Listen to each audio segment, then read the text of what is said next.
Buenas tardes, le damos la bienvenida a la segunda jornada de las conferencias organizadas con motivo de la celebración de Extenda Global 2020, en las que ponentes de prestigio internacional abordan las claves del comercio internacional.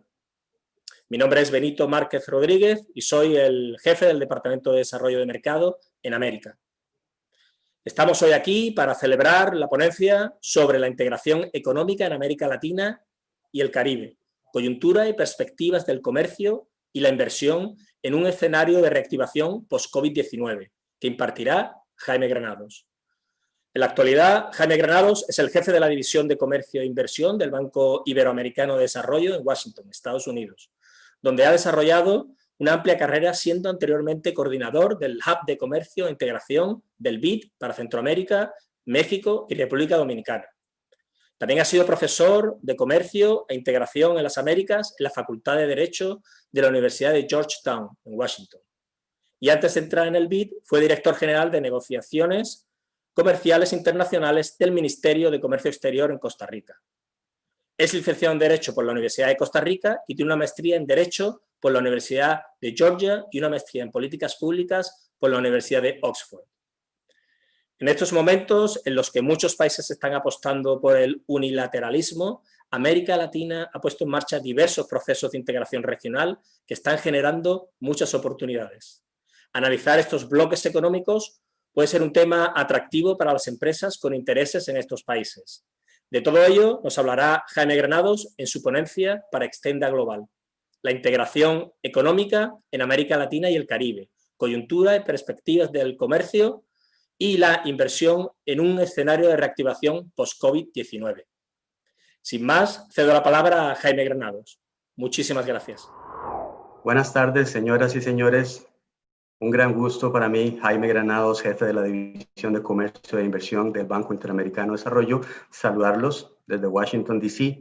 Soy ciudadano de Costa Rica y para mí será un placer compartir con ustedes unos 20, 30 minutitos sobre el tema de la integración económica en América Latina. Vamos a revisar su historia, su presente, sus perspectivas de futuro, siempre con la idea de abrir perspectivas a ustedes sobre negocios potenciales que se puedan celebrar aquí en América Latina y el Caribe. Paso entonces a hacer mi presentación. La historia de la integración económica regional en América Latina y el Caribe es particularmente larga. De hecho, data de los tiempos de la conquista, en los primeros años de la vida republicana, y hoy todavía continúa. De hecho, una de las palabras y una de las invocaciones más célebres de la integración originalmente la dio Simón Bolívar allá en la Carta de Jamaica en 1815, cuando manifestaba su aspiración integracionista. Él decía, es una idea grandiosa pretender formar de todo el nuevo mundo una sola nación con un solo vínculo, que ligue sus partes entre sí y con el todo. De tal manera que en el ADN de América Latina viene todo este afán integracionista desde su puro inicio y aún al día de hoy continúa. ¿Por qué es que América Latina siguió persiguiendo ese sueño de Bolívar? Por razones históricas, por razones de geografía, por razones políticas, por razones de vulnerabilidad, de tal manera que toda aquella preocupación que se tenía en el siglo XVIII y XIX sigue en el siglo XX y perdura en gran medida en el siglo XXI. Es decir, estamos hablando de fragmentación política que proviene desde aquella época, mercados muy pequeños, una inseguridad regional que a veces se manifiesta, a veces se esconde, pero que deja entrever rivalidades internas y rivalidades externas que siempre hay que cuidar. Y una vulnerabilidad ante acontecimientos globales, por ser América Latina y el Caribe esencialmente una región que toma muchas de las políticas, toma muchos de los impactos que provienen de otras partes del mundo. Eso era así en el pasado, eso sigue siendo así en gran medida en el presente, aun cuando ha habido importantes avances en materia de integración económica, eso lo vamos a ver, y vamos a hablar un poco sobre las perspectivas, sobre todo de negocios que puedan abrirse en un futuro inmediato. ¿Cuál es la justificación de la integración? ¿Por qué es que América Latina continúa buscando ese sueño de Bolívar, buscando materializar la integración? Y ustedes podrán ver que las motivaciones aquí no son muy diferentes a las motivaciones en Europa o en cualquier otro lado. En primer lugar, hay un tema de preocupación por el tamaño de las economías. economías. Es decir, superar desventajas de escala en la producción y en el tamaño de los mercados es absolutamente esencial, más hoy en un mundo globalizado. En segundo lugar, la idea de atraer inversión extranjera que contribuya a promover el desarrollo, que traiga conocimiento, que traiga divisas, que traiga tecnología, que ayude a exportar, que desarrolle talento, es sumamente importante. Pero eso se hace en la medida en que haya mercados más amplios. También como estrategia para ampliar la base para el acceso a los mercados en las negociaciones comerciales internacionales. No es lo mismo negociar a partir de 35 países que negociar un mercado de un país o de dos, ¿no? Y eso otorga más estabilidad en las reglas de juego. También el poder hace la fuerza, de tal manera que cuando presento posiciones comunes en foros globales es probable que tenga más éxito que si lo haga de manera segmentada, fragmentada, país por país individualmente. También la integración es importante porque nos ayuda a identificar otros problemas comunes y a implementar bienes públicos regionales. La cooperación funcional es muy importante en ese contexto. Es decir, no solo formemos mercados comunes, sino que también trabajemos en, por ejemplo, la sostenibilidad ambiental, cuidemos los bienes ambientales comunes, trabajemos en infraestructura física integrada, trabajemos en mercados digitales integrados, trabajemos en programas de salud amplios, etcétera, de tal manera que eso también promueve o es promovido por una integración más estrecha. Y finalmente, un factor de seguridad regional que ustedes lo conocen bien allá en Europa y que es quizás uno de los principales diferenciadores en la historia de por qué ha sido exitosa la integración allá y no en otros países en la misma escala. Esencialmente porque no ha habido un motor de seguridad regional que mueva precisamente la voluntad política de los países de manera tan poderosa como la inestabilidad regional que hubo en el pasado y que fue lo que crea en gran medida ese ímpetu por la integración económica.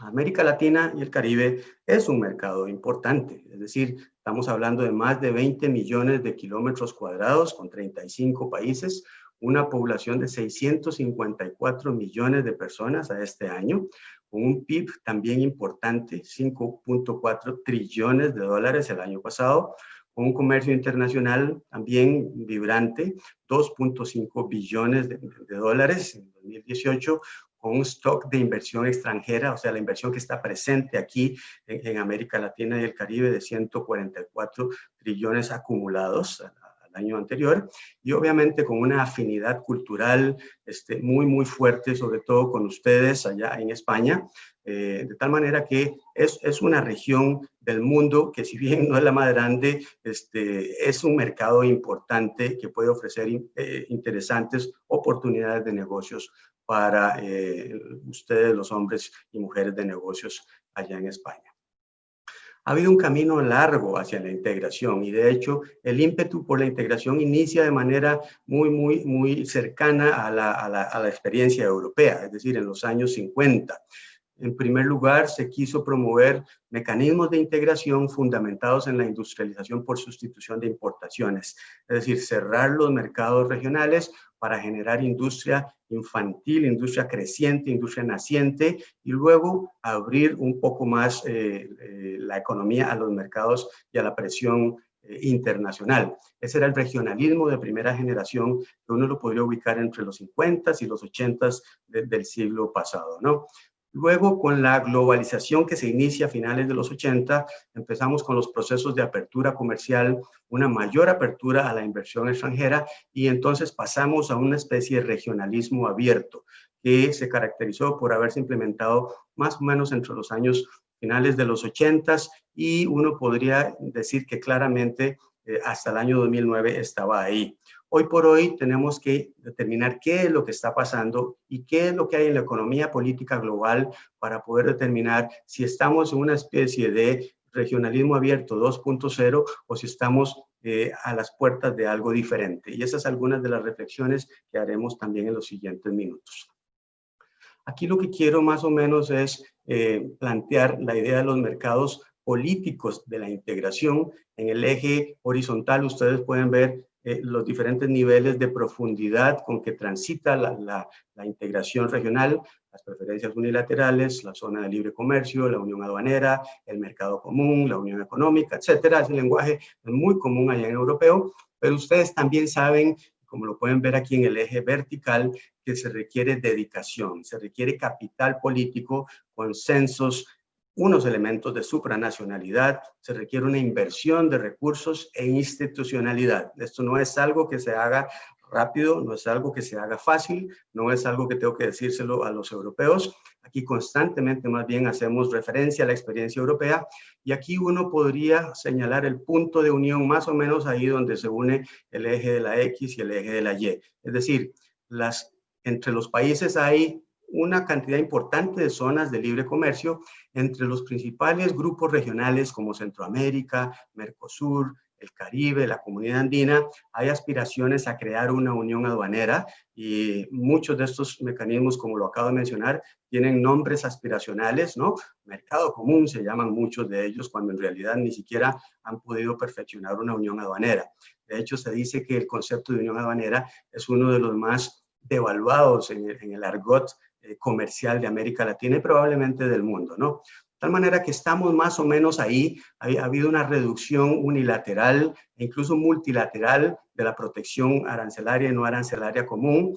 Ha habido compromisos importantes y acuerdos de alcance parcial.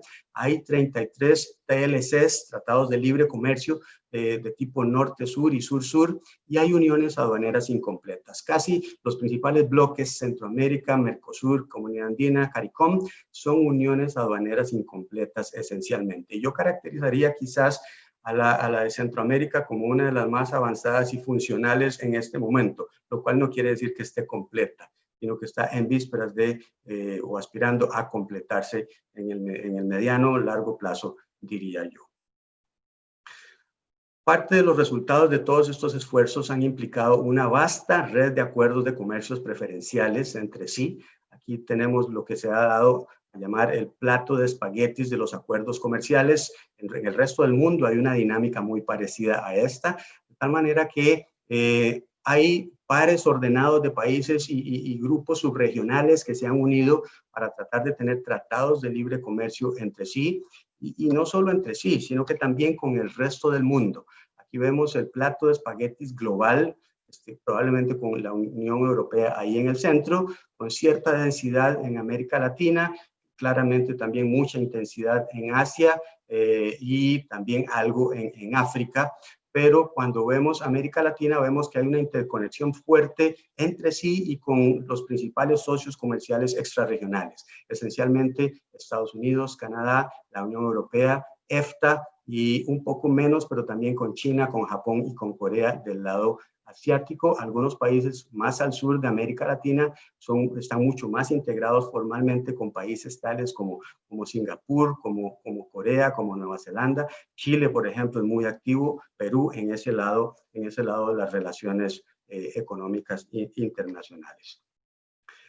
Con la Unión Europea hay una red de acuerdos particularmente importante, acuerdos muy comprensivos con CARIFORUM, o sea, con el Caribe y con Centroamérica, acuerdos multiparte con Colombia, Ecuador y Perú, acuerdos en procesos de modernización con México y con Chile, acuerdos pendientes de ratificación con Mercosur. Vamos a ver cómo sale esa negociación, y no hay acuerdos por razones políticas con Cuba, Venezuela y Bolivia. Estaremos observando eso también.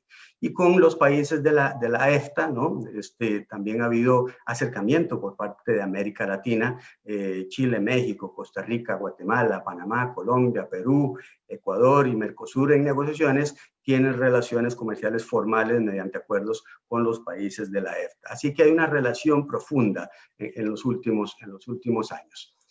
¿Cómo se ha posicionado la Unión Europea en el contexto de esas relaciones con América Latina y el Caribe? En este cuadro podemos ver la importancia relativa que tiene cada uno de esos bloques, la Unión Europea, Estados Unidos y China, vis a vis las diferentes agrupaciones de América Latina y el Caribe. Podemos ver en la columna del centro que la Unión Europea está bastante bien posicionada, es decir, está entre los primeros 3 más importantes socios comerciales de América Latina y el Caribe. Es el tercero de la Comunidad Andina, el segundo de Centroamérica y de CARIFORUM, el primero de Cuba, el segundo de Mercosur y el tercero para México y Chile. Normalmente por razones de cercanía geográfica Estados Unidos ha sido el principal socio comercial, sobre todo con los países más al norte, ya no tanto en el sur. El Mercosur es el tercero apenas, y para Chile es el segundo.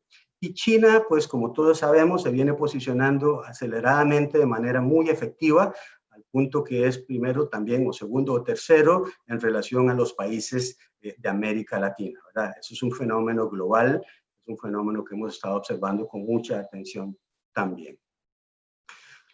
El impacto de todo esto ha sido muy interesante. Yo les voy a dejar esta presentación para que ustedes las vean en detalle, pero el principal hallazgo que hemos hecho desde el Banco Interamericano con relación al impacto y a la evolución de estos acuerdos comerciales entre sí es positivo, en el sentido de que en todas las subregiones el comercio intrarregional ha logrado aumentar como efecto de todo este proceso que inicia con el regionalismo abierto en los años 90.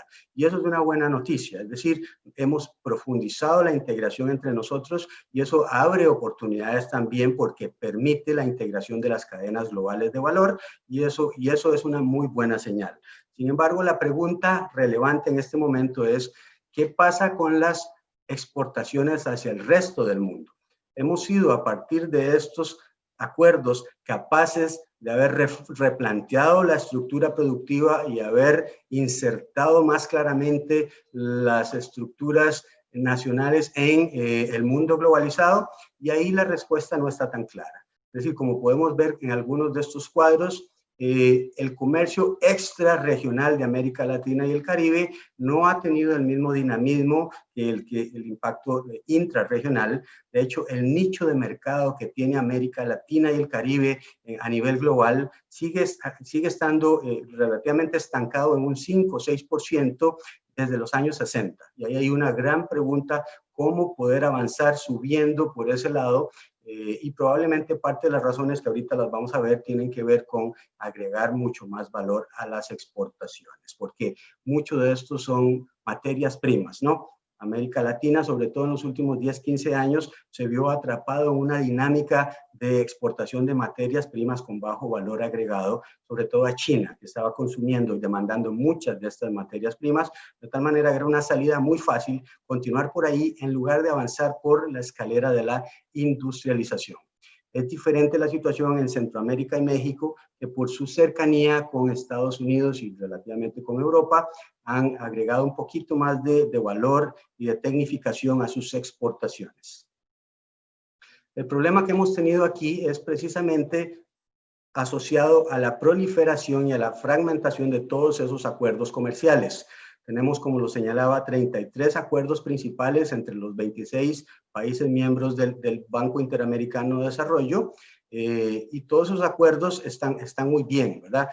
Ya mencioné muchos de ellos, hay muchos pares de países y de subregiones que se alían entre sí, la Alianza del Pacífico, el Mercosur, el CARICOM, todos esos son bloques que han tenido mucho dinamismo y que han buscado integrarse entre sí. Sin embargo, hay problemas específicos en algunos de estos enlaces críticos entre países. Por ejemplo, México y Mercosur en este momento no están fuertemente anclados con una relación estable, con un tratado comercial, están a la libre de alguna manera entre sí. América Central y América del Sur no tienen acuerdos profundos. El Caribe con América Latina también está relativamente desencadenado. De tal manera que hay que enlazar mucho más profundamente esas asociaciones entre estos países para poder integrar mucho mejor a los países y hacer una propuesta de valor regional mucho más poderosa.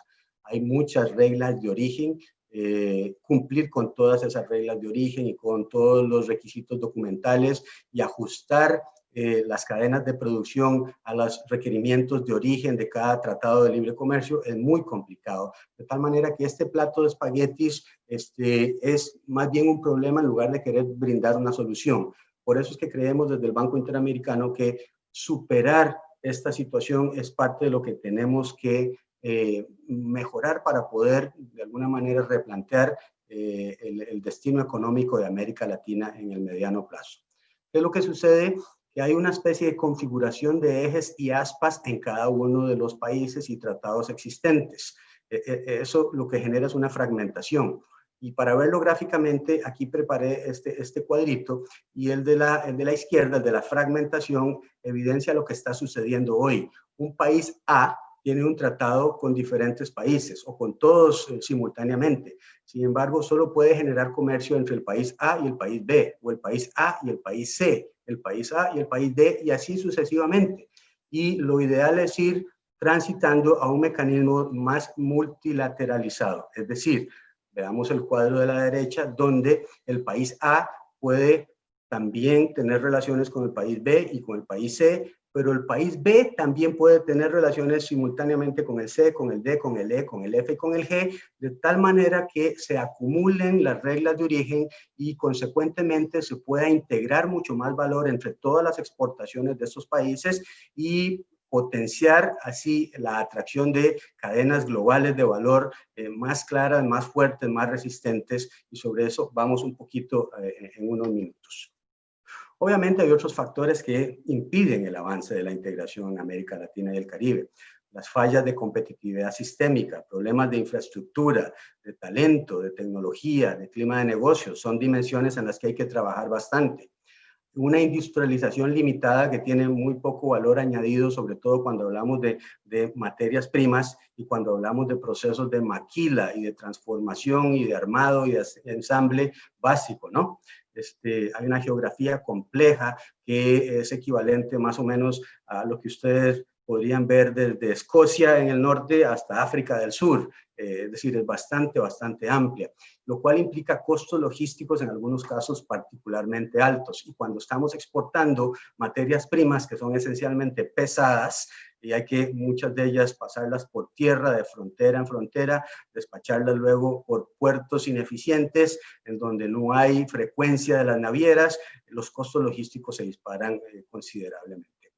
Y voluntad política, pues probablemente también sea un problema importante. Es decir, en muchos países hay tal presión por atender problemas políticos internos que muchas veces la integración comercial o económica queda en un segundo plano, ¿no? Y eso consecuentemente impide que haya un avance porque, como ustedes bien lo saben, y ya lo mencionamos hace unos minutos, se requiere mucho capital político para avanzar la causa de la integración en cualquier región del mundo.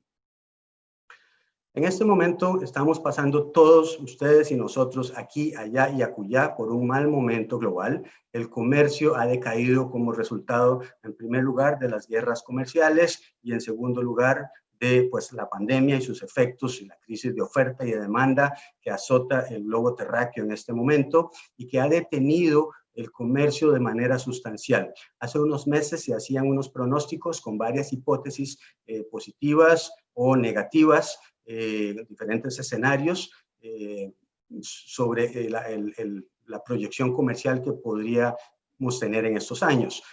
Ese 10% anual de crecimiento del comercio global que teníamos desde el año 2000 hasta el año 2009 disminuyó sustancialmente del 2009 al 2019 y disminuyó más o menos a un 3.5% anual a nivel global. En América Latina los números son parecidos.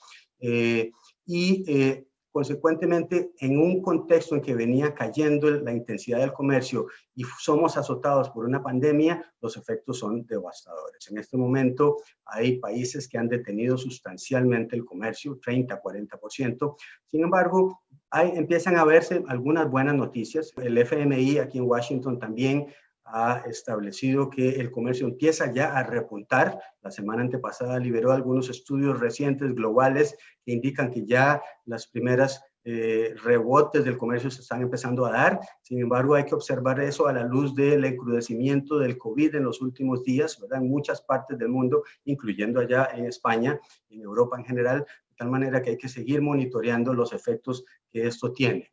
¿Qué implicaciones tiene esta situación en el comercio y la inversión globales y para América Latina? Porque esto es importante traerlo a colación en este momento. En primer lugar, estamos viendo la posibilidad de que haya una reconfiguración de las cadenas globales de valor, lo que se ha venido llamando como nearshoring.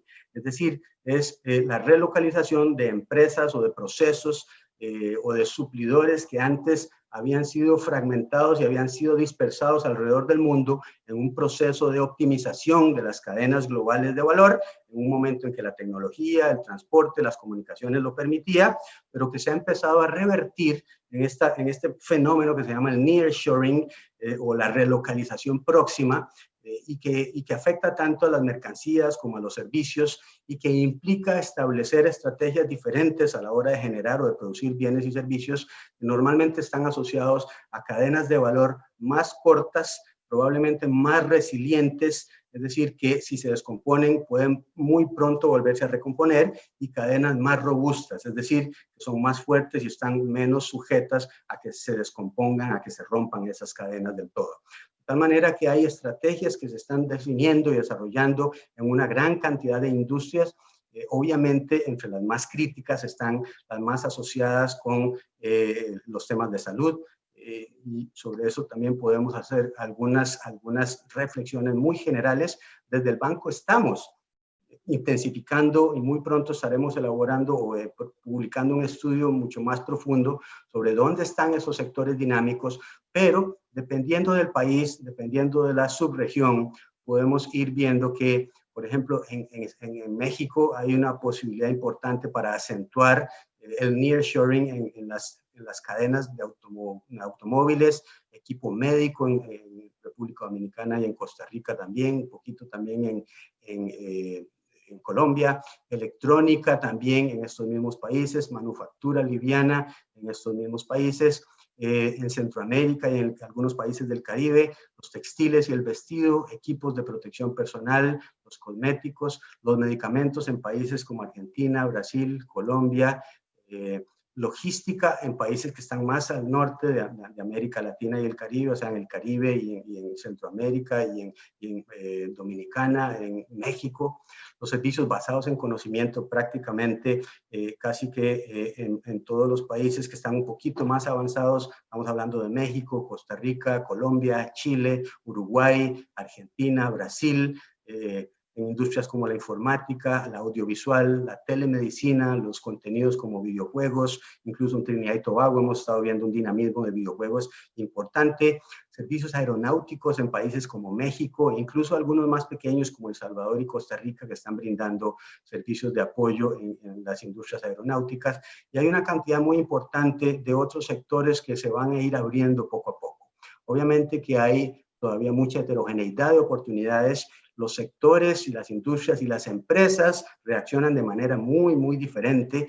Va a depender de una cantidad enorme de factores, de su nivel de exposición al riesgo, del interés de sus mercados, de la elasticidad de la demanda de sus productos, de las fuentes de abastecimiento, de la solidez que tenga la relación con sus proveedores actuales, de tal manera que hay una cantidad enorme de diferentes dinámicas que se están presentando y que juegan un rol muy importante a la hora de definir si me restablezco, si me relocalizo, o si vuelvo completamente a mi país de origen, o si busco establecerme en un país más cercano, etcétera, ¿verdad? Esas son, digamos, las grandes preguntas que están en este momento tratando de resolver y viendo los países cómo aprovechar esa dinámica.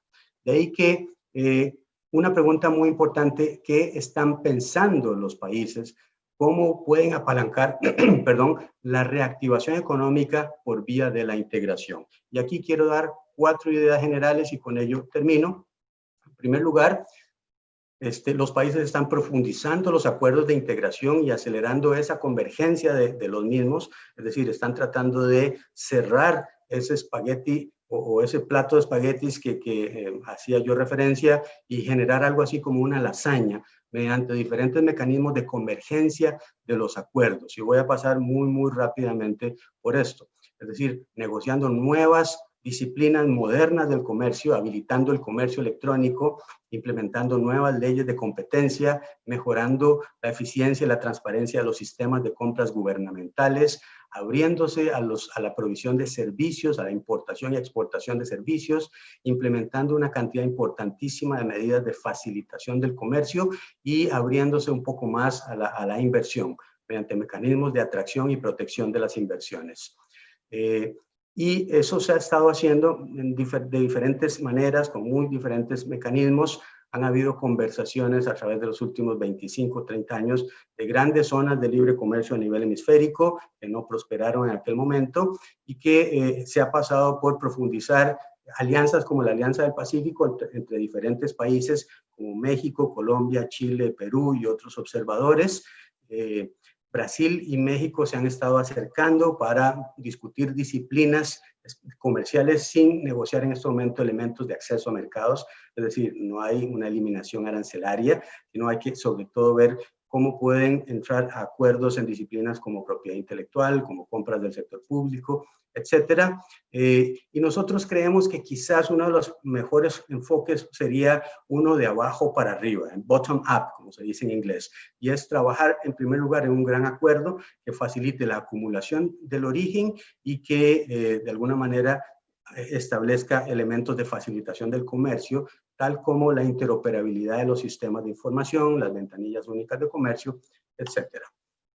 En segundo lugar, hay que aprovechar las oportunidades que surgen de este fenómeno del nearshoring que acabo de mencionar. Y eso se hace esencialmente fortaleciendo el ambiente local de negocios, ¿no?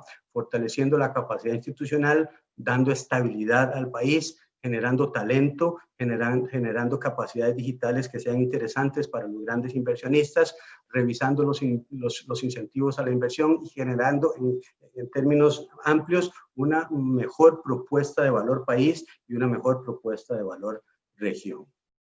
En tercer lugar, se está promoviendo el desarrollo productivo y las exportaciones en general. Algunos ejemplos de esto es que los países están trabajando muy dinámicamente, muchos de ellos, puedo mencionar Chile, puedo mencionar Costa Rica, Guatemala, México, Colombia, en materia de la promoción de los servicios basados en conocimiento. Servicios digitales, servicios resilientes, son soluciones muy claras, sobre todo en estos momentos de pandemia, en donde se requiere distanciamiento social, donde funcionan las redes digitales, pero no en los mercados físicos. Consecuentemente, empezar a inclinarse hacia esas dimensiones de los mercados ha generado buenos resultados en América Latina en los últimos años y se está acelerando ahora con ocasión de la pandemia. Todo está muy ligado al desarrollo de talento digital, ¿no? Y al desarrollo de clústeres para la exportación. De tal manera que las agencias de promoción de exportaciones y desarrollo en general están trabajando claramente en esta dimensión del desarrollo productivo en América Latina y el Caribe. Y la última dimensión que quiero señalar es muy importante y tiene que ver con la integración de los mercados digitales regionales. Aquí, al igual que allá, pero quizás allá en Europa se está trabajando en este momento con más claridad, se quiere avanzar precisamente en ese proceso de armonización regulatoria de temas tales como ciberseguridad, privacidad de datos, protocolos de transferencia de datos, tributación de las plataformas de comercio electrónico, facilitación de ese comercio electrónico, etcétera. Pero todavía hay que avanzar mucho en los temas regulatorios y, sin ninguna duda, en los términos de la interconectividad física a nivel nacional y a nivel regional. Hay avances, hay claroscuros, pero todavía hay que promover más esta dimensión de los mercados de última generación. Y hay ahí entonces también oportunidades importantes para los proveedores allá en Europa. Quiero cerrar entonces, señoras y señores, con algunas de las ideas principales.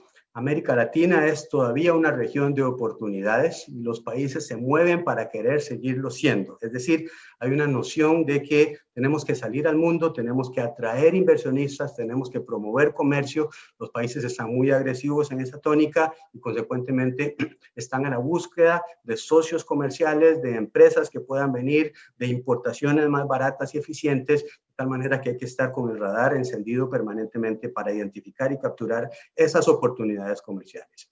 Le queda mucha vida útil a la integración económica, no está vencida, no está dominada, hay mucho que hacer todavía, los países están conscientes de ello, quizás en este momento de post-COVID, o incluso no de post-COVID, porque estamos en medio del COVID-19, no hay suficiente capital político para nuevos emprendimientos regionales ambiciosos a nivel oficial, pero sí está la conciencia de que la integración económica sigue siendo parte o una herramienta importante, aunque insuficiente, para poder promover la reactivación económica que queremos para inmediatamente después de la pandemia. Los temas claves aquí en el argot de la política comercial son la profundización, la convergencia, la atracción de inversiones, el desarrollo productivo para la exportación, la integración de los mercados digitales, como lo acabo de mencionar. Los temas no comerciales, pero que siguen siendo clave, son la competitividad sistémica y la voluntad política para poder sacar adelante toda esta tarea. La última pregunta, entonces, retoma la primera pregunta que nos hicimos allá. Estamos frente a una nueva etapa de la integración económica, estamos frente a una generación de acuerdos de convergencia que viene a ser inducida por el reacomodo de las cadenas globales de valor post-COVID-19. Sigue siendo una pregunta abierta que estaremos tratando de resolver en el curso de los siguientes meses. Por ahora, entonces, lo que creemos es que hay dinámicas comerciales y de inversión importantes en América Latina, se van a ir profundizando mucho más conforme vayamos superando la pandemia y que consecuentemente abre oportunidades de negocios para la comunidad internacional, incluyendo para ustedes allá en Andalucía. Quiero entonces terminar con esto. Quiero agradecer muchísimo a Extenda y Extenda Global por esta oportunidad que me da para compartir con ustedes estas dimensiones de la integración comercial y los negocios en América Latina y el Caribe. Muchísimas gracias. Muchísimas gracias a Jaime Granados por la excelente presentación. Abrimos a continuación el turno de preguntas. Muchísimas gracias.